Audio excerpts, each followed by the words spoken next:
गोपाळकाला गोड झाला, गोपाळानं गोड केला. या जयघोषामध्ये गोपाळपूर नगरी लाखो वारकऱ्यांच्या गजरानं दुमदुमून गेलेली आहे.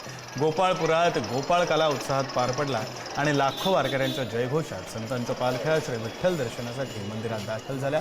संत ज्ञानेश्वर माऊली आणि संत तुकाराम महाराज यांच्या मानाच्या पालख्यांनी विठ्ठलाचं दर्शन घेत हेची दान देगा देवा तुझा विसर न व्हावा अशी प्रार्थना केली. गोपाळकाला सोहळ्यानंतर सर्व संतांच्या पालख्यांचा परतीचा प्रवास भक्तिमय वातावरणात सुरू झाला.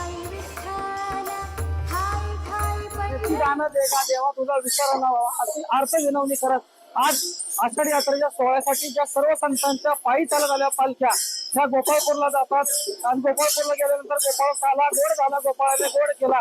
या गोपाळकाला झाल्यानंतर सर्व संतांच्या पालख्या या विठ्ठलाच्या भेटीसाठी सभामंडपामध्ये आणल्या जातात. सभामंडपामध्ये आल्यानंतर अभंग मांडला जातो. अभंग घेतल्यानंतर यावेळेस मंदिर समितीच्या वतीने विधिवत पूजा केली जाते व विठ्ठलाच्या आणि पादुकाची भेट दिली जाते. माझ्याबरोबर मंदिर समितीच्या सदस्य निगडे मॅडम काय सांगाल की काय परंपरा आहे? आज या ज्या सगळ्या संपूर्ण महाराष्ट्रभरातून आणि सर्व संतांच्या पालख्या पंढरपूरमध्ये पायी येत असतात, त्याचा आज हा सुख सोहळा असतो.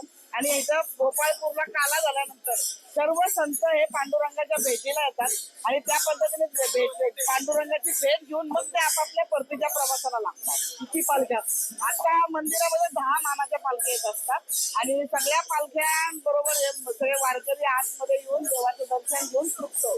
गुरु हा संतपुरीचा राजा, गुरु हा बाणवा माझा. खऱ्या अर्थानं म्हणजे पायी चालून एवढ्या 20-25 दिवसाचा पायी प्रवास करून आज जेव्हा विटाव्याला थांबतात पालख्या आणि परतीच्या मार्गाला जाताना पांडुरंगाची भेट घेऊन आज मानाच्या 10 पालख्या इथं आहेत. त्या प्रत्येक गुरुशिष्याची भेट घडवून परत जाणार आहेत. मनाला अतिशय आनंद होत असतो. माऊली डांगे पुढारी न्यूज पंढरपूर.